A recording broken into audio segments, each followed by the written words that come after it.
All right, thank you everyone for joining us this evening. We're going to go ahead and get started now. Tonight, we're going to be hearing from Will Leitch. Will is a writer and contributing editor at several major publications, including New York Magazine, GQ, and the New York Times. His fifth book, How Lucky, was published in May, and the main character is a young man named Daniel who has SMA. The book, a suspenseful and funny mystery, has received rave reviews. And we're joined by Will, who will read an excerpt from How Lucky, talk about his inspiration for the newest character, and answer questions. We're also joined by SMA community member LaMondre Pough, who will lead our discussion with Will this evening.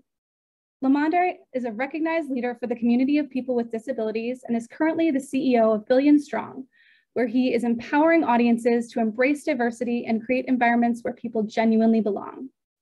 In addition to his role as CEO of Billion Strong, LaMondre is the chairman of Arts Access South Carolina and recently was inducted into the Susan Daniels Disability Mentoring Hall of Fame, class of 2020, for his unwavering work supporting disability justice, racial justice, and COVID-19 related issues that impact the disabled community.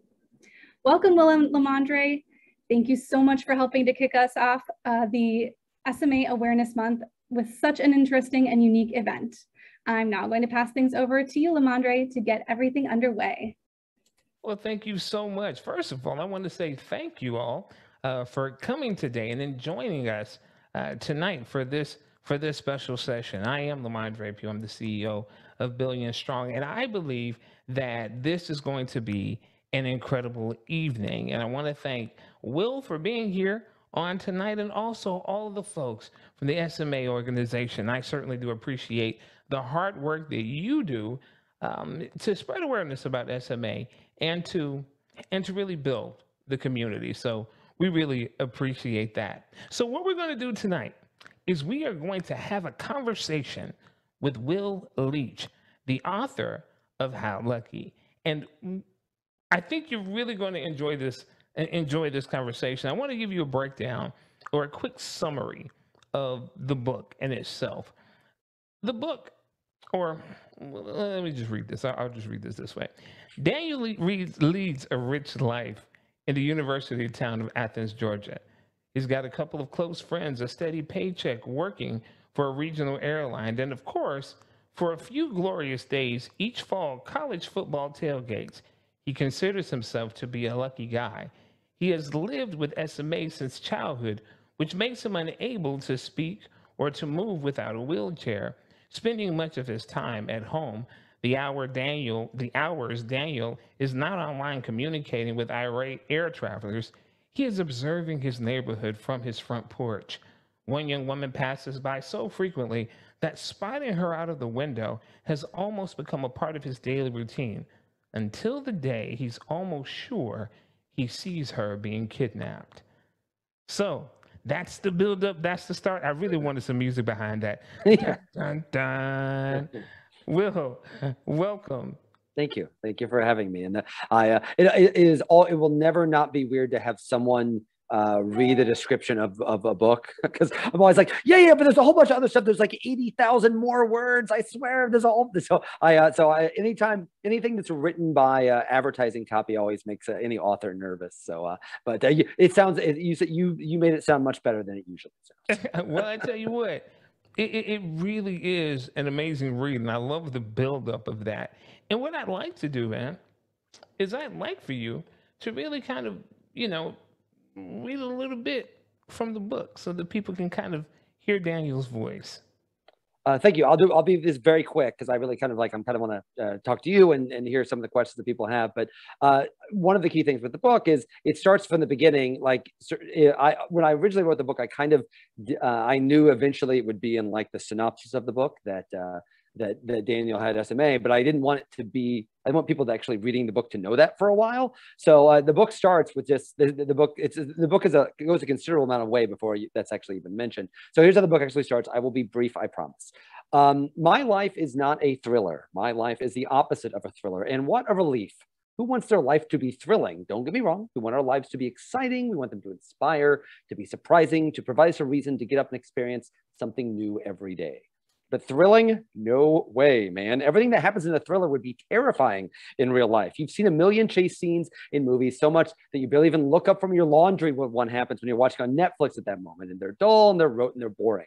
But if you were in one of those chase sequences, it would be a nightmare. If you survived it, you would spend years trying to get over it. You would shake and cower about it. You'd have nightmares reliving it. You'd have trouble developing sort of any human connection because of this terrifying thing. It would be the worst thing that happened to you. Real life, mercifully, is not a thriller. Those things don't happen to you and they don't happen to me. My life is nothing but small moments and so is yours. We don't live in a series of plot points. We should be thankful for that and we should realize how lucky we are. Now, it is worth noting that that was not originally the beginning of the book, but when I originally wrote it, it actually started with him seeing Ai Chen, but enough people said, yeah, but like they think they think the book is more of a straightforward thriller, so you need to have them calm down a little bit. They want it to be more of a Gone Girl type thriller instead of taking some of the turns that it kind of did. So I finally got so frustrated. I'm like, you know what? I'm just going to start the book by saying this is not a thriller. Like, I was honestly just so frustrated because it is a thriller and there are thriller aspects to it. But to me, it was about so much more than being just a thriller. And so a lot of people times in the book world, they want to put books in like the different spots on the supermarket shelf, whether it's contemporary fiction or it's thriller and so on. And I kind of wanted this book to be a lot of things. And so so the book eventually just started with me saying, fine, it's not a thriller. It's literally in the first line. It's not a thriller. Though hopefully there are thriller aspects to it. And I tell you, I think there are. And I agree. I believe that this book is a number of things. And being a thriller is certainly one of them. And I think that the part that you said, well, you know, just jumping into the eyes is and you're on this roller coaster ride. You did that several places in this book. There were places in this book where all of a sudden it was like, we weren't even talking about the story anymore. We were learning more about Daniel. And there were several places that you did that. So I want to back up a little bit because we heard your experience. We heard you talk about, or in your intro, some of the things that you do, being a contributing writer for GQ and which, man, for me, that was the most exciting thing in your bio that I heard. They have never taken my picture, just to be as clear as possible. They will not let, they're like, yeah, you're going to interview people that we take their pictures of. Yeah. We're not taking yours. Oh, come on, man. Some of that Clooney rubbed off on you. Don't act like it didn't. But what I want to talk about is, so this is your 5th book. And is this the first time that you've written a character that had a disability? Yeah, this is actually only my 2nd novel, as a matter of fact. I wrote, so I'm actually, by trade, I write for all these places, but I also write a lot about sports. And actually, and so because of that, a lot of my older books were about sports, or they were sports related. And so my last book, I wrote a young adult novel called Catch. And then, my last book was called Are We Winning, which is about like fatherhood in baseball. And then I didn't write a book for 10 years because, to be honest with you, my wife and I had 2 small children, and they are exhausting. So I finally had time to sit down, and so no, this is the first character, and this was inspired. I don't know if we want to get into this initially, but this was inspired by. There's a scene in the book. I don't know who has read the book, but Daniel, one of his closest relationship is with his best friend Travis, and they grew up together in Central Illinois, which I will confess is where I grew up. And there's a moment where they are kind of crawling around very early on, like a year old, and it becomes kind of clear that Daniel is having some physical difficulties and Travis is not. That is very similar to what happened with our family. My son's best friend, Miller, David, who lives in Charleston, South Carolina. We live in Athens, Georgia. He's the son of one of my wife's oldest friend, and my son and Miller are about the same age, and he has SMA type 2, and so it was something that has obviously affected us very closely and followed around. So I kind of got to spend a lot of time with Miller, spent a lot of time with people with SMA and other disabilities at the Go Miller Go Run, which he always did. Spend a lot of time talking to people, and that was kind of what kind of got the germination in my mind to. Right. Germination is the right word. The germ in my mind to maybe spend more time not only researching SMA, talking to people with SMA, but even potentially having a main character like Daniel who does have SMA. Right. Right. So that was it. It was that thing that spawned it. That was the thing that Yeah, really I mean, planted that seed. again, it's you know, it's obviously part of our family. We just spent 4th of July with Miller and his family. He consistently destroys my son at Madden, much to my son's eternal frustration. I've been very fortunate. I've been I'm very close with Miller's parents. I'm sorry, Lindsay David, who was hoping to be Miller's mother, was hoping to be here. She's unable to be here, but she was a kind of a guiding light throughout all of this, giving interesting people for me to talk to. Talking specifically, I think one of the biggest parts of the book is Daniel's relationship with his mother, and I think that is that's very much based off kind of their situation. But you know, Miller is very different than Daniel in the way that every human is different than every other human. So Miller, I think, was the sparking point for this, but obviously Daniel kind of took over and became his own person, and I just kind of followed him. Absolutely. Absolutely. So what was it like trying to get this book out during a pandemic, during this time? What was that experience like, and how is it different from your other release? Yeah, you know, it's funny. We actually had this complete. We were actually had sent it out to people before the pandemic. Sent it out to a lot of publishers, and we went. As my agent loves to point out, we went 0 for 16. We went 0 for 16, and people all liked the book, but I think, as I kind of talked about with the supermarket shelves, it wasn't. You know, it wasn't. There are moments, as you kind of discussed, where in a book like Gone Girl, we would just be plowing through plot, and in this, I really kind of wanted to take the time to do the character work and really kind of get to know Daniel and get to know Marjani and get to know Travis. And so for me, that was really important. But sometimes, there are times where when people get used to a certain kind of thriller, they're like, yes, but why? Where's the twist? Where's the new twist? And so on. Like, we actually got one, for those who have read the book, that we got one person that wanted a note saying, hey, can we have Marjani secretly be part of this, like for one of the bad guys? I'm like, no, we're not. What are you, crazy? No, we're not doing that. Right. And so for me, that was a matter of just kind of sticking to my guns and sticking with it. So we actually, my agent called me in May of 2020 when, still in that early, most terrifying moment of the pandemic, and said that someone at Harper had given it a shot, and and I asked them, like, do they want me to change the thing? They said, well, we'll edit it and we'll fix it up, but they're happy with it. So because of that, it certainly changed touring. There were no tours. I've been doing a lot of Zoom conversations about it. For me, it's like with everyone else, like this is something that I wanted to be able to share with a lot of people, and I've been able to do that through Zoom.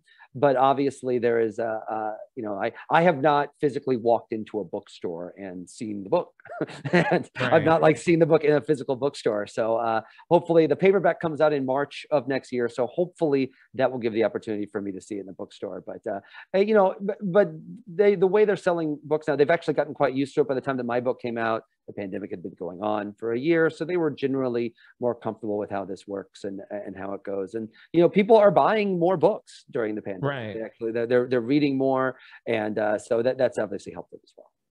Good deal. Well, this is what I really want to get into. I want to start getting into the meat and potatoes of the book, and really Daniel and his story. So you heard Will mention several characters. Marjani, who is one of the aides, one of the caretakers. Chin, I think that's how you say her name. Chin, yes. Chin.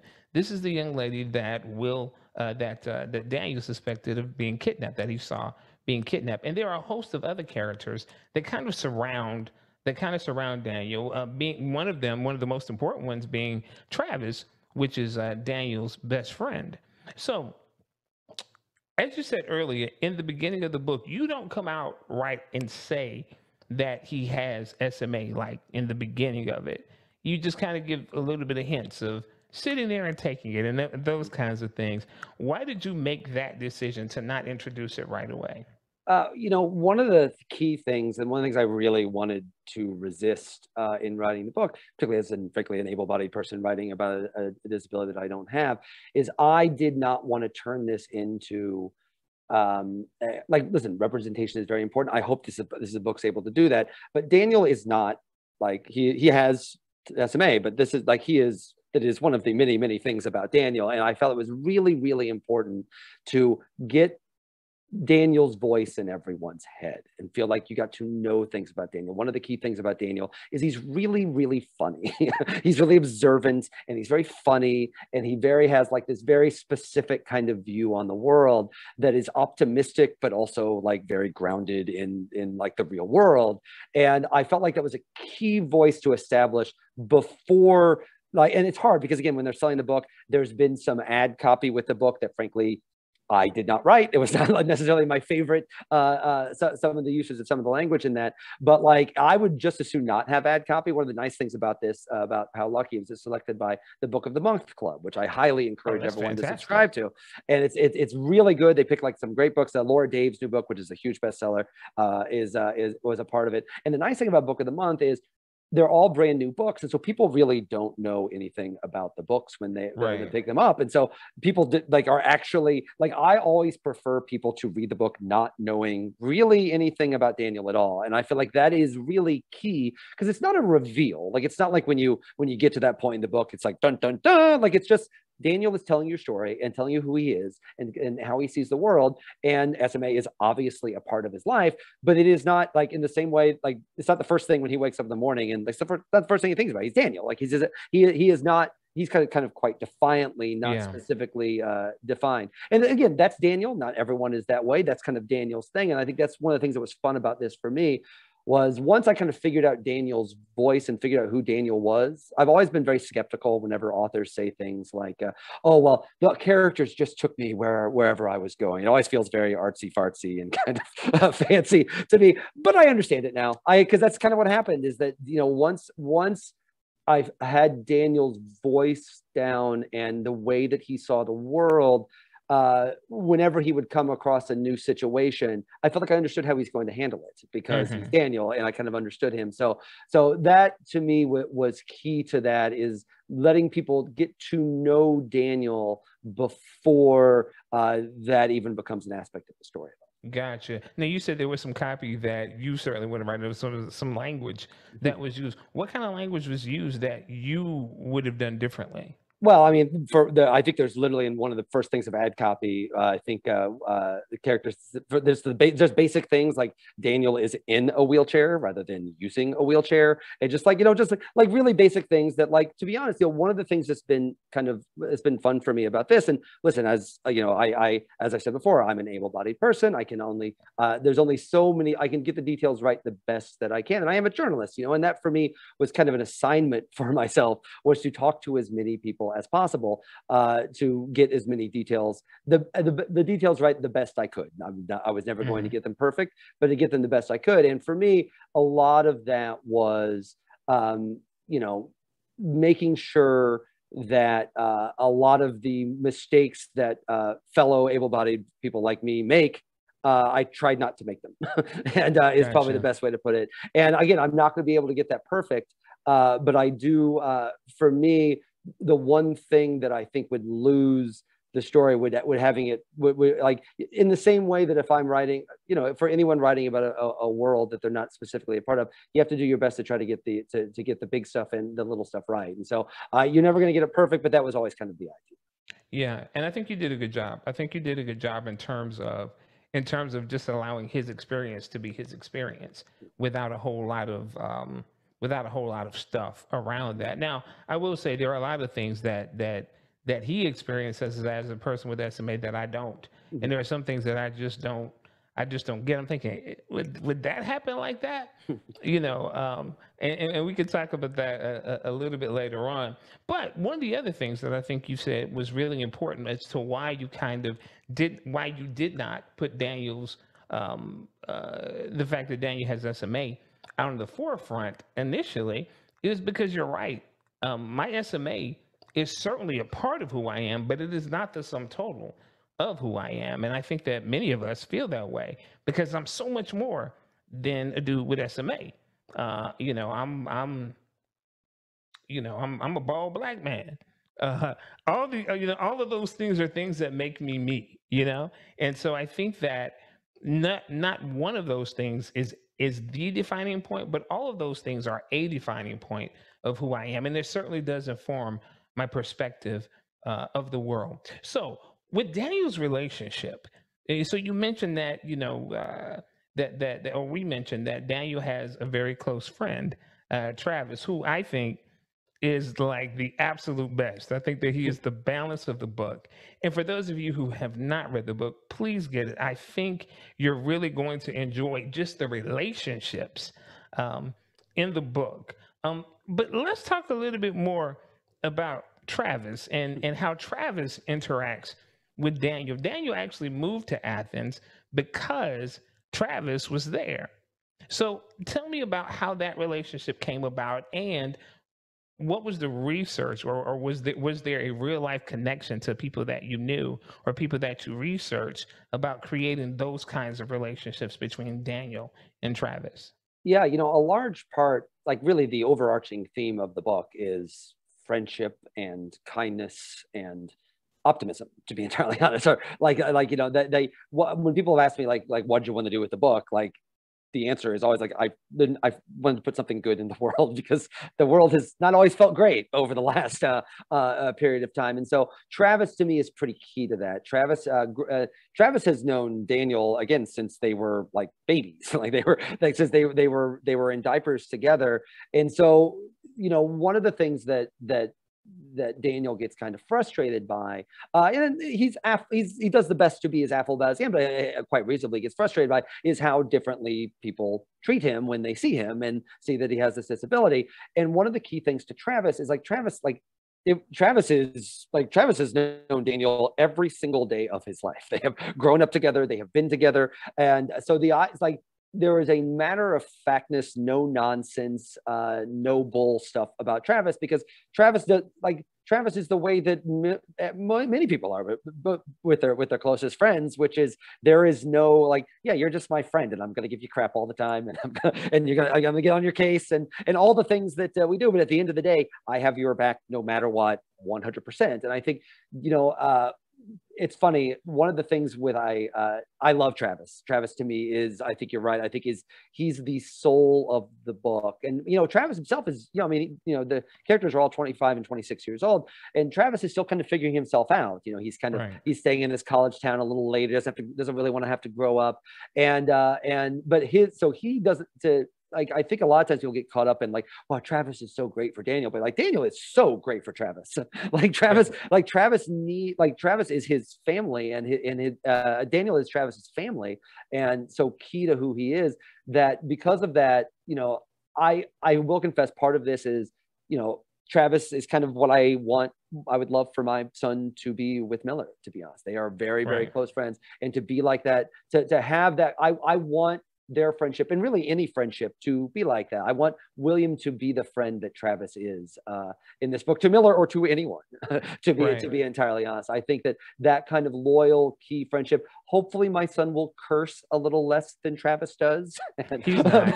I know. But certainly I think that that's kind of the inspiration for that character, because you want, Travis is also someone that is probably himself underestimated by a lot of people when they first meet him. He's kind of a goofball. He does some kind of silly things. He's a somewhat erratic character, but at the core of him, he's just this fundamentally loyal and decent person. And I felt like that was an important person for both Daniel to have in his life, but Travis to also have for Daniel. Yeah, I thought it was so interesting how he speaks, because one of the things that he sounds almost like a 1940s movie guy. It's like he'll say certain things, and it'll be like, this is what's going on. You see, he does that in the book. So I voiced that, but it's written that way. But I think that Travis is also important, and it speaks a lot in terms of the relationships. Most of the people that are around Daniel are people who are paid to be there. There's Marjana, who was paid to be there, and he actually says that at one point of the book. But then there's two other guys. One guy, we find out his name is Terry, and then there's another spoiler guy, right? And then there's another guy who's on there as well. But the only person who was really around him consistently, who is not paid to be around him, is Travis. And I know from personal experience, because I live by myself as well. And I have attendants that come in and day out, and they're great people. They're caring. I saw bits of Marjana in all of my attendants. But the truth is, it can be tough when the only people who are around you are people who are literally paid to be around you. And so having Travis as an element was something that I felt was, number one, needed, and it was something that really gave great balance. And you're right. It wasn't just that Travis was doing all these wonderful things and how Travis's family even embraced Daniel, but it was also about what Daniel did for Travis. And what Daniel did for Travis is it kept him from floating off into space. You know, it really helped to ground him. Another relationship that I really want us to look at is the relationship between Daniel and his mother. Now, when we talk about Daniel and his mother, he gives a description of how his relationship is that, and so many of us have this same story on this call, that when we were first diagnosed, or when your child was first diagnosed with SMA, it was literally like the world is over, because the prognosis was so grim, and it was devastating. And some parents choose to shelter, cover, and hover. But Daniel's mom chose a different route. She chose to pretty much push him out into the world to be whatever it was that he was going to become. And again, that's kind of my story. That's what my mom did. She was not the she was very protective, but she was also, you got to do it. You got to go get it. If it's for you, you've got to go get it. And I'm thankful for that, because that also it created some friction for us too. Sure. And the friction that it created for us was that you told me I had to go get it, so I'm going to get it. You don't like the way I'm getting it? Tough. That's just what it is, you know. But the relationship that he has with his mother is that he moved all the way from Illinois down to Athens without her, you know. And so he lives completely on his own. And even their interactions in times of extreme trouble for him, like there's a scene in the book where he left his as he says, his coughing machine. That he left his coughing machine at home because they were rushing out the door. Got a bone to pick with you about that too. Yeah, that's right. Because they were rushing out the door, he left his coughing machine, and he almost died. He almost died. And when he spoke to his mom about it, he did not even give her a real indication of how grave the situation was. And the truth is, I do the same thing. I do the exact same thing. There are things that may happen with me that my mother may hear about, but I will never tell her just how deep it went, because I know that all of a sudden Super Mommy is going to kick back in, and she's going to want to come in and save the day. And the truth is, you can't save the day in my life. You can't. I have to be the hero of my life. Tell me your thoughts about that, and why you chose to make it that way.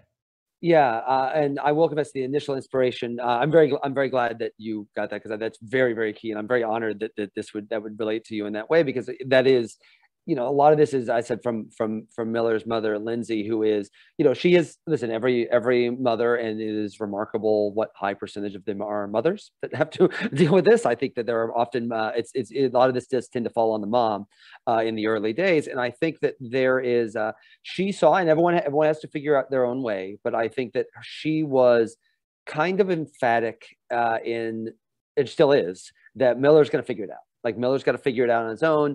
I'm there for Miller. I love Miller as much as anything more, but Miller has to figure this out. And she is defiant with that way. And you see it with Miller. I mean, like, I've seen Miller all the time. And you see that, like, to be honest, he sounds like he's a little bit of a pain in the ass in the way that you are, where it's like, I got it, I'm going to do it. And you're like, no, but did you want me to do it, or did you not want me to do it? And right. I feel like Miller gets that, like, quite a bit. And I think that, like, you know, one of the things I wanted to get across with Daniel in that is not just this relationship that he had with mother, that she pushed him to do this and to be his own person, to push for his own life, and to eventually move all the way to Athens. But not only the gratitude he has for that, but he wants to give back to her. And I think that is something that's very, very key to Daniel. Is it's something that is important to her. Yeah, you know, and I tell you, I think that I think that you're right. That was definitely a gift from Daniel, because I know for me, even now, one of the reasons that I am the way that I am with my mom is because I want to see her living her life. I want to see her doing her thing without having to worry about her grown son, without having her to worry about, you know, my well-being. And as you said, of course, she's a mom, so she's going to have that. But it is so beautiful now when she comes to my home and she sees that, hey, everything is cool, everything is covered. You know, I'm doing it. The only thing she may say is, "You need to dust that ceiling fan." That's going to be about it. You know, that is like her biggest concern in terms of what she voices. So that certainly is a gift. So let's talk a little bit more about relationships, because I think as an adult living with SMA, it was really interesting to kind of see Daniel's life. So Daniel has a job. He works for a regional airline where he basically deals with complaints on Twitter. All right. And so you know how cruel Twitter can be, and they are very cruel in terms of their responses to him. In fact, in the first page of the book, there's a quote that that one of the angry customers calls him, and it's a zombie. Bad word. Yeah, that thing. Yeah, Yes. yeah. And so if you read this, you realize how gutter this kind of thing is. But as we kind of move forward with that to learn a little bit more about Daniel, he begins to talk about his activities in terms of, you know, Athens, Georgia being a football town, and how he and Travis interact during that time and how they dress up and all this kind of stuff. They talk about, you know, people in the gaming community with SMA, which is a real thing. But then he stops for a second. He tells a story about a love, someone that he was romantically attracted to. And it was, I think he was 16 years old, and I don't want to give too much of it away. But at any rate, he talks about this relationship with this young lady, and the relationship really kind of just it ends with him saying, "We shared a kiss, basically, and whatever else happened after that, I'm just going to hold on to that for myself." Now, when I read that, I saw it and I understood, okay, yeah, you can keep some things to yourself. But as an adult living with spinal muscular atrophy, I wanted him to have a real relationship, and not and I mean a real romantic relationship, not just in the sense of a camp fling, but I mean, as a 26-year-old man, I want to hear about a bad breakup. I want to, you know, because I want him to live that life. And so often, people with disabilities are not seen as having that kind of life. In fact, one of the things that happened when I was first diagnosed was that my mom was told I would never marry. My mom was told that I would never do those things. Well, not only did I marry, I got divorced. So I did it, you know, I did it big. Full experience. Exactly. So I'm curious as to, and I think that that's one of the things that tied him to the antagonist in this as well, was that kind of thing. So why not develop him romantically more? Yeah, you know, and there actually originally was a smaller subplot. There's actually two female characters. And originally there was a part where there was something going on, at least the hints of something going on in that. But to be entirely honest, it was thought by the editors, and I did not necessarily disagree, that the story already had enough kind of digressions that from the actual plot line that we actually kind of excised. So you will notice there's a character in the book that Daniel seems to have a connection with, and perhaps something will, and then that doesn't happen. So like, I didn't want to get rid of that character, but that was actually originally a section of the book. And I think, and it was funny because, you know, again, so much of the book came from conversations with people in SMA, and this came up a lot and a consistent frustration in the idea of like, and again, I will try not to be crude or anything, but like there is there's no question from the people I talk to, there's a frustration in this sense that somehow these lives are sexless or somehow like anything. But I mean, again, you've gotten to get divorced. I mean, that's like a full American experience. And so congratulations. We did it right. Yeah. But that's what I mean. So yeah, that's correct. And I think I definitely hear that, and I definitely understand that. And I think it really just comes down to, there are a lot of things that were kind of excised from the story that were originally there's like one character that was taken out of the story entirely that was not related to a love connection, but it was thought, and I kind of agreed. One of the key things for the book that I hope works for people is it moves, even though there are digressions, and Daniel will stop and tell his story in the middle of like one of the things I like about Daniel is he'll be in a very life-threatening situation or a very scary situation, but he'll still like wander off to the story that he was thinking about in the past, or kind of go away somewhere else. What I really like about Daniel, but I think that because it is still in some part a thriller, and so I think there were certain things that we lost to make sure the story kept going and going and going and going. And I did want to keep the part, however, about his lost love, because I feel like it's important. I love characters with regret and that a certain notion, if things could have been a little bit different, this could have happened, or if I had made this move, I could have done this, and I liked the idea too that he still stayed in touch with her, and they always kind of had that special connection, even if she was off going in Philadelphia or doing something entirely. So I like that idea, but you're not wrong. I think this we just streamlined the story a little bit. It's one of the minute, but in my perfect world, this thing is 350,000 words, and every one of my whims would allowed to be in, but they wouldn't let me have them. I got you. So one of the other things that really stood out to me in the book was his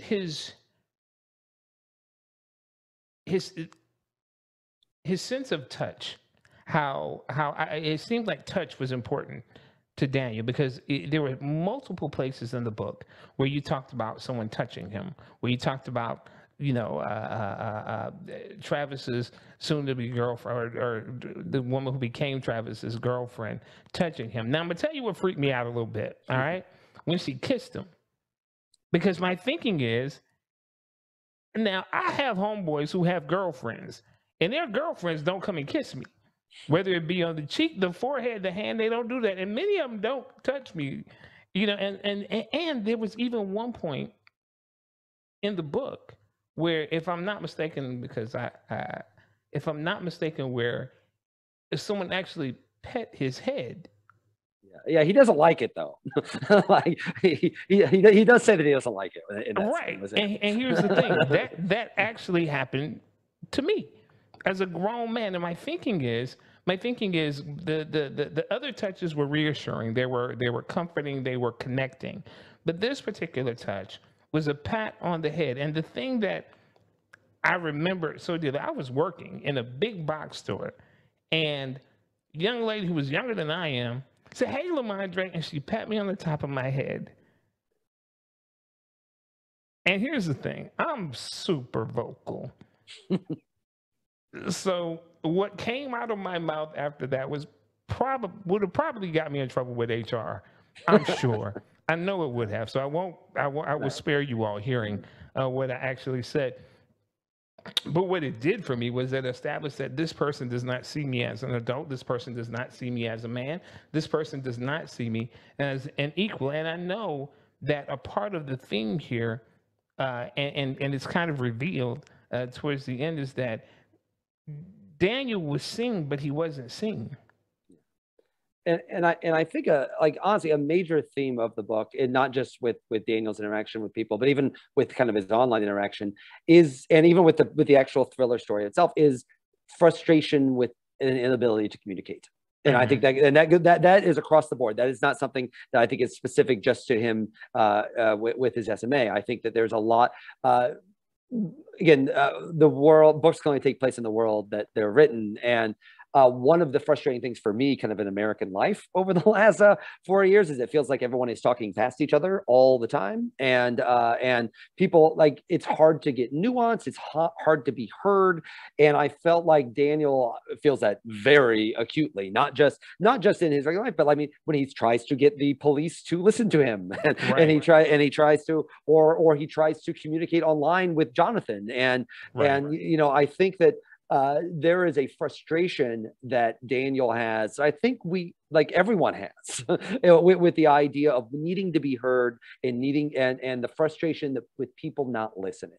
And I think that's key. And I think that's right. And I think that, he definitely does not like that when that happens. And I will say one of the reasons that she does kiss him is it's clear, like, she is trying to butter up Travis and she's getting certain things wrong because she wants to be Travis's girlfriend. So she's getting certain things wrong. So I think that's kind of the idea, but also, you know, I think that I definitely think that she is not infantilizing to him in any way, shape, or form. I think she's, at least I don't think she may have been in that moment, but I think as a person, I think she is pretty down with Daniel from the beginning.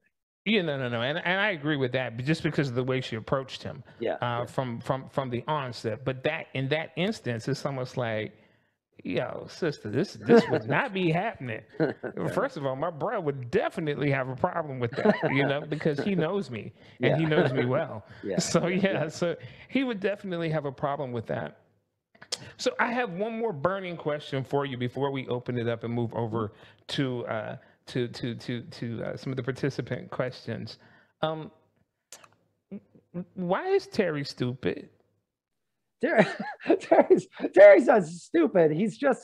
It's a bewildering situation. I will be careful to explain because it's a plot twist. It's a big scary moment in the movie, in the book. So I don't want to say too much about it, but Terry who is one of his caregivers and attendants. He comes in the middle of the night to a situation that he is very much not expecting to be coming into, and is bewildered by it, as I think any of us would be. I do think that's probably, to be honest, that's probably how I would have handled the situation, because I would have just been like, what's happened? Like, there's a very surreal situation going on when he comes across it. So I don't think it's so much stupid. He's just very bewildered and taken aback by the situation. I'll give him the benefit of the doubt. Man.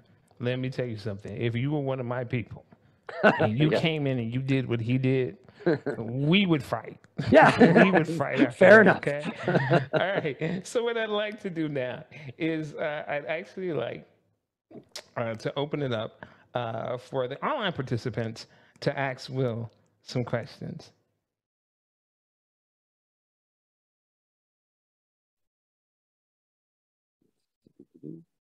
I'm looking at all your pretty faces. Sarah, we got.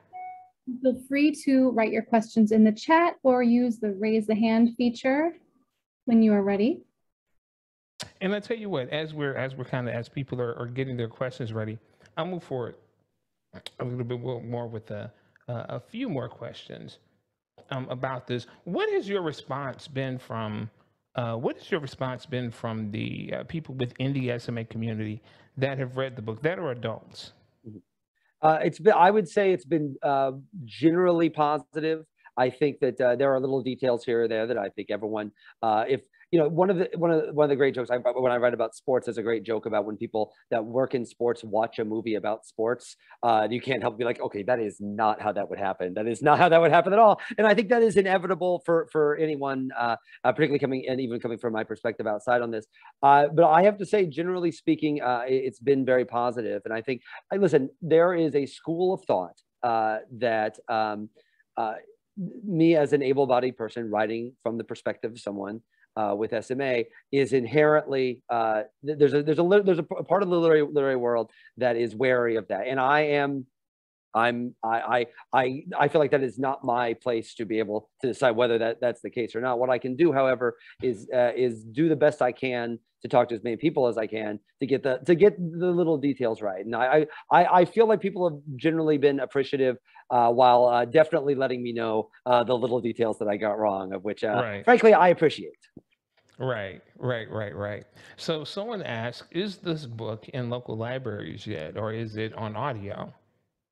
Yes, it is. It is in local libraries. It should be. You can check it if they don't have it. You can put it on order, and they will get it for you. And it is on audio. There's a man named Graham Halstead who lives in Paris. I've never met him. He's not French. He just lives in Paris, and he did a wonderful job of doing the audio for this book. That it's definitely Daniel is such a kind of unique personality and an interesting human that getting the voice on that is very important for an audiobook. And I think he did a terrific job.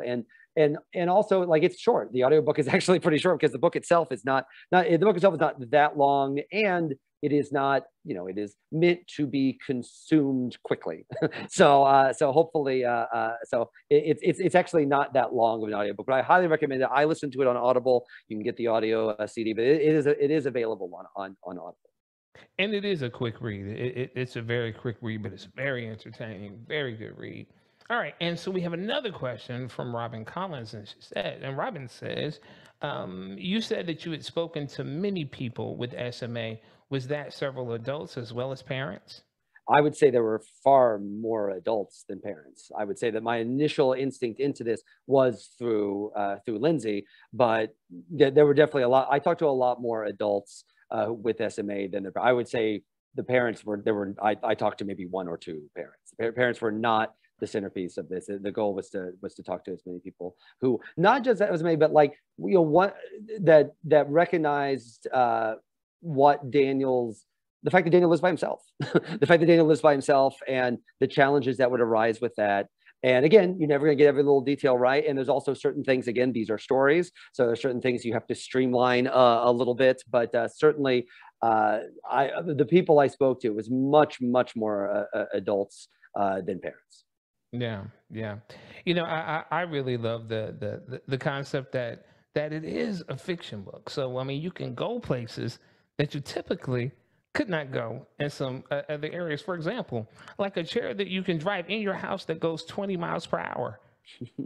He doesn't go 20 in the house, by the way, just to be clear as possible. But it is funny. Like, it's funny that one of the things I write a lot of nonfiction. My last two books before this one were nonfiction. And so a lot of people know me as a nonfiction writer or a journalist. And so they'll ask me, writing a novel, is it harder or easier? And when you write the first time, it's much easier because you can just make the people do whatever you want them to. You're not like constricted by the facts of what actually happened. The problem is people will believe things in the real world. Like, if someone does something unusual or erratic in the real world, you'll see it and be like, well, people are unusual. People do strange things all the time. But in a movie, if you saw it in a movie or you see it in a fiction novel, you're immediately kind of like, oh, that would never happen. Roger Ebert once joked that you can. People will watch movies with unicorns and dragons and all of these things, but if someone's accent is slightly off from the country they're supposed to be, they stop believing the movie entirely. Right. So I think that there is a more of an expectation that there is linear thought processes and linear plot story things in fiction, whereas in nonfiction we all just accept that the world is very strange and people do strange things all the time. But in fiction there is an expectation that everything locked together. So it's very stressful, to be honest. I joke in the book that I won't give away the plot points. I don't want to give away the end of the book. But like we got to the almost ready to go to pub, and then my wife was reading the book and said, "Hey, wait a minute. What about this?" And I was like, oh my God, you just saved me so much trouble. Thank you so much. Like, you're the best wife, you're the best spouse anyone could have, because it's very stressful to write plots because people don't look for plot holes in nonfiction books. They just accept that it happens. But in a fiction book, they really look for plot holes and little details wrong. And so you're always going to get some wrong, but you do your best to try to hold them together. Yeah, honestly, I think you did a really good job with that. And also just some of the things that happened in the book in terms of the physicality of things, I thought it was great to expand that out, because some of the things that happened to Daniel, you discover that he is not a shrinking flower. He's not. While he may be significantly limited in terms of physicality, he does not back away from that either. And I think that is a strength. I think that is an absolute strength that makes him truly formidable. And I think it's something he learns about himself as the book goes along. I think it's actually kind of an interesting thing that like he is still who he is, but you see him kind of evolve. And I also kind of wanted, I wanted it to like it's a thriller, so you should feel that he's in legitimate peril, and I think that there are times where like he himself is like, am I a little bit too into this? Am I going down a rabbit hole here? And I think that's important. And I think the way that he continuously responds to difficult situations, not just with determination, but with actual optimism. I mean, like he comes across a character who is, again, not to spoil too much of the book, but there is an antagonist in the book. And I'm always suspicious of in a lot of thrillers where the antagonist is like a super genius, or like has a devilish plan that they all figure out. And one of the things I kind of find I wanted to do with the antagonist in the book is he's actually not a very, like he's just kind of a bad guy, but like you don't realize that for a while because Daniel himself is so like empathetic to everyone and he wants to like give this guy the benefit of the doubt in a way that he probably does not deserve, but Daniel would probably do it again. And I think that's a very, very key thing to do. And I think that was also an important piece of it for me because, and that was a part of this is definitely fiction, is that so many serious things, there was not a sense of urgency about, many serious things that happened. There was simply not a sense of yo, this is some real stuff.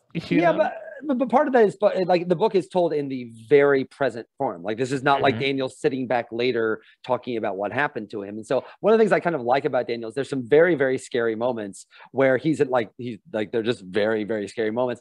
But Daniel is because he's the narrator and because he's telling the story in real time, he will, and because he's funny, he will like stop and be like, okay, like almost like a Bugs Bunny or someone, or like he turns to you, he's like, okay, I know that Elmer Fudd has the gun at me right now, but here's like a funny story one. And like I kind of like that kind of hopefully that works, but I kind of like that narrative style of Daniel, that it's happening in real time. The whole book is told in the present tense, is happening as it's happening. And so hopefully at one point he actually blacks out and there's just a blank page like I wanted 25. And I wanted that kind of urgency. That's the kind of urgency I'm going for. Not so much that like, Daniel, he certainly gets scared and he certainly gets in tough situations, but there's something about him that's a little unflappable that maybe even surprises him a little bit. So that's at least what I was trying to do.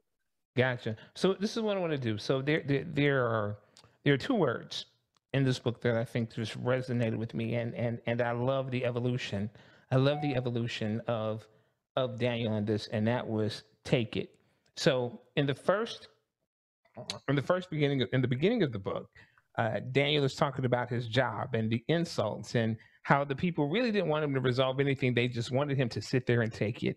And he was like, I'm probably better at that than most people. And then a little bit later on in the book, when he's in a situation, he talks about, he just wants me to sit here and take it. But then he has this realization, I'm going to do something, right? But then at the end, he's kind of reflecting on life, really. And he talks about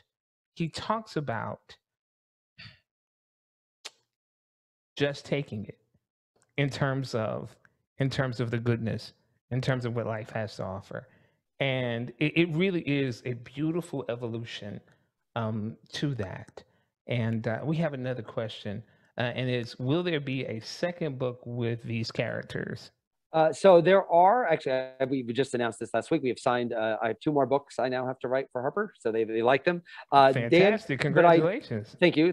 I don't know. I've suckered them into it apparently, but Daniel is not, the book takes place in Athens and it takes place 2 years after the instance of this book, the next book. But I feel like Daniel's story, at least in this perspective, has been told. I feel like I don't imagine a sequel to Daniel and Travis and Marjani, but there are 2 smaller characters. I won't tell you which, but there are 2 smaller characters in the book who do show up in our characters in the next book. Because I like the idea of, this universe, this expanded universe. People like Breaking Bad or Better Call Saul, but I always like that, like there's an expanded universe where the characters come across other characters and it becomes like a living place, a living place in that, which I kind of like. But no, but Daniel's story, I think, I'll probably let Daniel just have How Lucky, but there will be other characters. Okay. Well, I don't have time to get to the next question that's on here because we've got to wrap it up. But I want to tell you, Will, first of all, thank you. Thank you for sharing with us this evening. But also thank you for creating Daniel. Thank you for allowing Daniel to have a voice. And one of the reasons that I want to thank you for allowing Daniel to have a voice is because this book was not about Daniel's disability. It was about Daniel living. It was about Daniel in a situation, in a process, and how he navigated that with all of who he was and all of who he is. And so often what happens is, especially people with disabilities, we're looked at as that the storyline is about that it's not about the life, it's not about the mystery, it's not about any of those things but that. And so I appreciate you humanizing a person with SMA. And so I thank you so much for that. And I thank you that you actually took a chance, that people would be interested in that. And I believe that we need many more authors. We need many more creators to kind of tell those stories. In fact, you've said it several times, the movie. Yo, dude, either you speaking it in action, it's coming, or you already know something, you just can't talk about it. Wink once if that's the case. Hello, hi everyone. I'm sorry, I can't hear you. The audio went out for a second.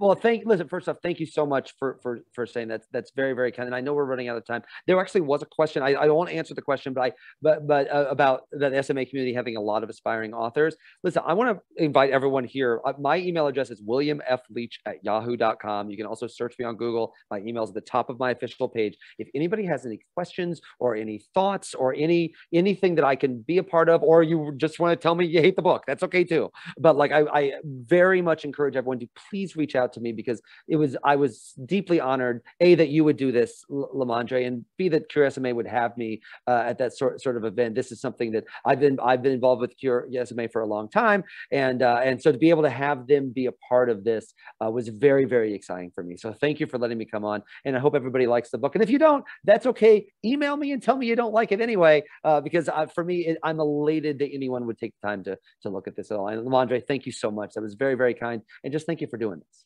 Hey, man, listen, I appreciate you for coming along. And I want to thank Cure SMA for hosting this event and for actually allowing me to be a part of it as well. And as Will said, if you want to get in contact with me, you can do so. I'm on social media. It's my name, LaMondre Pough.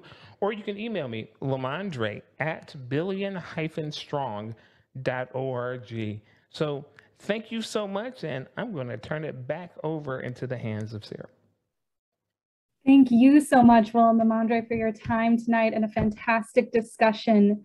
We'd also like to thank everyone for joining in, and we hope that you enjoyed the discussion as well as the book, if you already read that. Please keep an eye out for our post-event survey. We would greatly appreciate any feedback that you have to share with us. And you'll also be receiving a separate email from Cure SMA, which will outline how to order the book by mail at no charge. Please also remember to participate in our month of daily challenges showing your pride for SMA Awareness Month. If you have any questions, please feel free to email Cure SMA at webinars@curesma.org. Have a wonderful evening, everyone.